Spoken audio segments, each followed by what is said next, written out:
Welcome to part 2 of 2 videos covering the topic website structure that we use to design our web pages on our website. In today's video, we'll be looking at the website structure and we're using this principle to design our website and specifically the web pages on the website. Another web page structure on the home page could be a sidebar, right? So what I'm going to do, there is no sidebar option on this website builder. So what I'm going to do, I'm going to use this option to get my sidebar, right? So I use one of the content blocks. What I'm going to do is click here.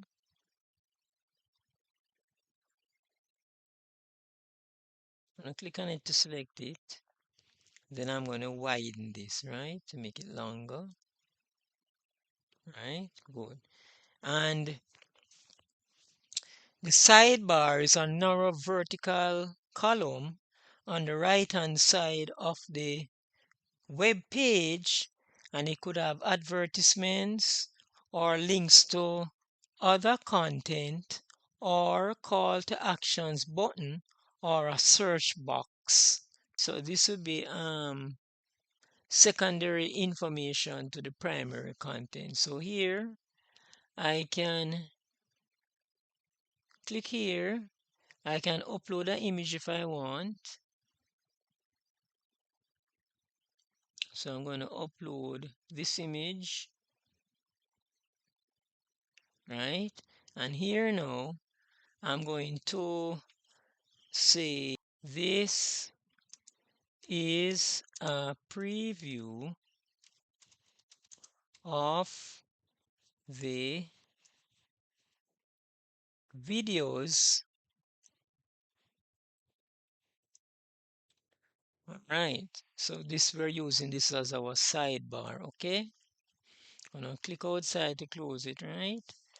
And we could use these boxes to populate the other areas of the website. So we could click here and say video.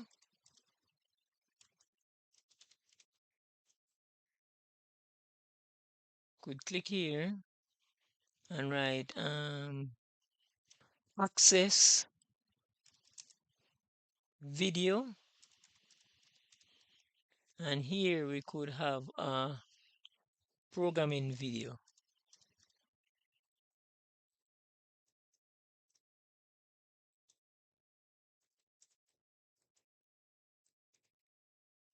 All right, so what we're gonna do now, we're gonna add some, we're gonna center this. So go to center, and if you want to bold it, we could come here, bold, and could change the color to red. I'm gonna change this color also to red. Change this color also to, maybe I'm gonna put in a different color. I'm gonna put it to blue. So blue, right? And we could upload the different so we need an Excel video there. So let's go for an Excel video. All right, here's an Excel video. Upload. We need a access video here. So let's just look for an access video. Here is access. Open. I'm gonna click here now for programming video. Here's the if statement. All right, so there we have our different images for the different content areas that we're looking at. Okay, so we have our content, or we need our footer, right? So in the on the home page, we normally have a footer. So I'm going to use this as my footer.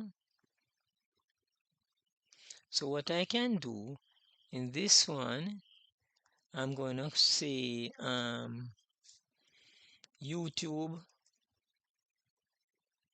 YouTube. You can put anything in the footer. So the footer is the same thing like the header, but it is at the bottom, and you can put any YouTube video links. Here we can have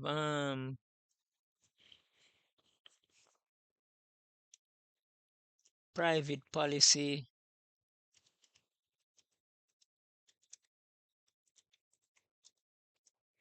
And in this one we can have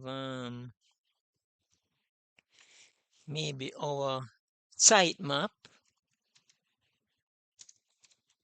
I did a video, and the last video explained what was a sitemap. So we're gonna add the picture for the sitemap. Use this one. All right. Then the other information we can have on it is terms of use. That is terms of use of the website, right? Right, so this is our home page, right?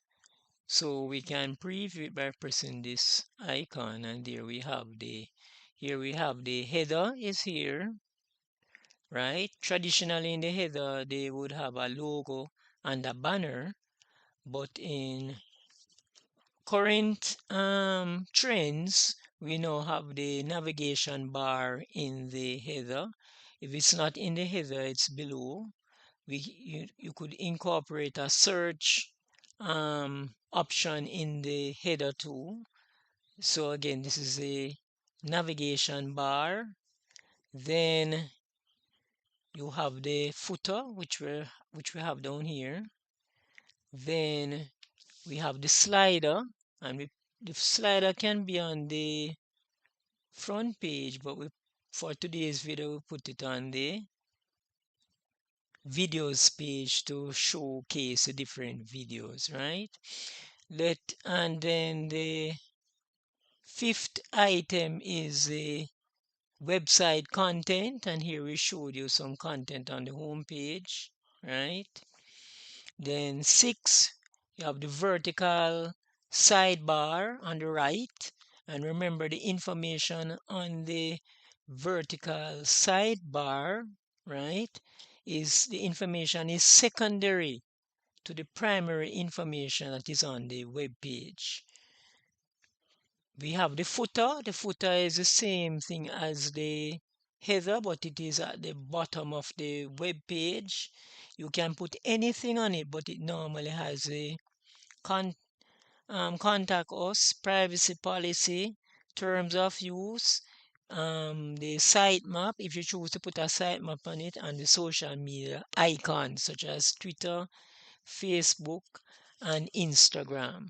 So let me go to the contacts page, and we are going to insert the contact information for the website that we're building. We need to come out of the preview, so we click this X, right?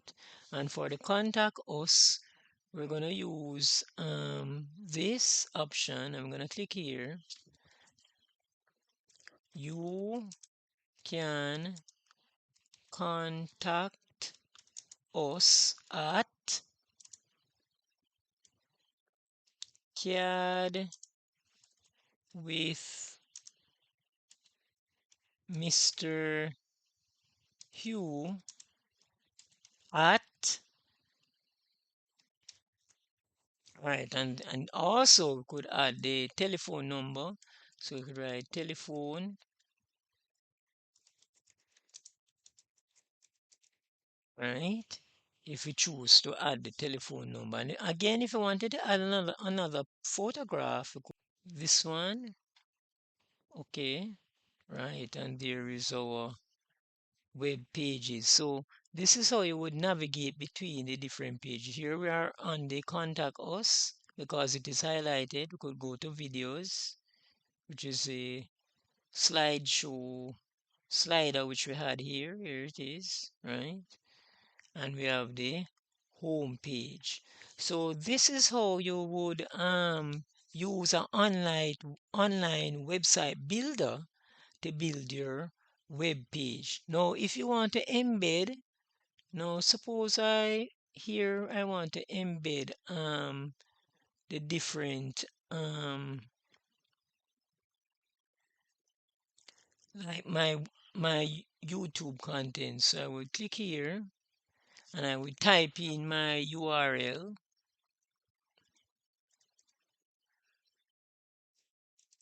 Might be www something, right? And when I click OK, it would place it inside where I located the embedded item on the website. So this brings us to the end of today's video. In today's video, we looked at the use of an online website builder, which will allow us to build our website without actually using the HTML code. So let me preview. Right. So the we have come to the end of part 2 of 2 videos covering the topic website structure. In the next video, we'll be looking at logic gates that are used in computer science. Thanks for watching the video, and don't forget to subscribe, hit the notification bell, like, comment, and share.